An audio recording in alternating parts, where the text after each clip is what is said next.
আমরা একটা কর্মসূচি পালন করেছি আলু নিক্ষেপ কর্মসূচি এবং স্বরাষ্ট্র পদত্যাগ এবং আমরা এখানে চাইলে তাকে জুতা নিক্ষেপ কর্মসূচি পালন করতে পারতাম, বাট আলটিমেটলি আমরা করি না। আমরা হচ্ছে উপদেষ্টাদেরকে এই জায়গাতে বসিয়েছি। আমরা তাদের সম্মানার্থে তাদেরকে আমরা জাস্ট একটা সিগন্যাল দিলাম যে আপনি এই যে হামলা হওয়ার পর একটা মানুষ ব্রেন্ডেড হওয়ার পর আপনি 50 লাখ টাকা ঘোষণা করতেছেন যে সন্ত্রাসীদের ধরার জন্য। এগুলো অপদার্থ কর্মকাণ্ড বাদ দেন, এগুলো আলু উপদেষ্টার কর্মকাণ্ড বাদ দেন। বাদ দিয়ে আপনি এটা কাজ করেন। যারা ষড়যন্ত্র করতেছে আপনাদের কাছে গোয়েন্দার অনেক সোর্স রয়েছে, অনেকে অনেক রকম সোর্স, আপনারা সেগুলো দ্রুত পদক্ষেপ নেন।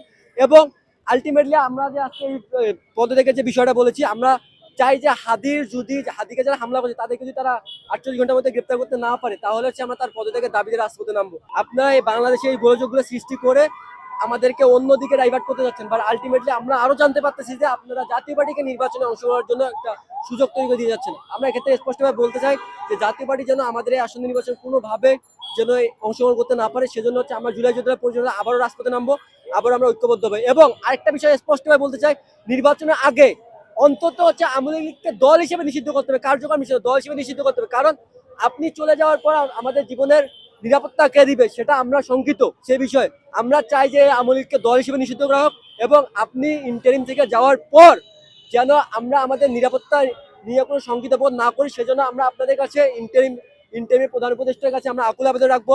অন্তত আপনি দেশের জনগণের স্বার্থে, দেশের বিপ্লবীদের স্বার্থে আছে, তাদের নিরাপত্তার স্বার্থে অবশ্যই আপনি যাওয়ার আগে আওয়ামী লীগকে নিষিদ্ধ করে যাবেন।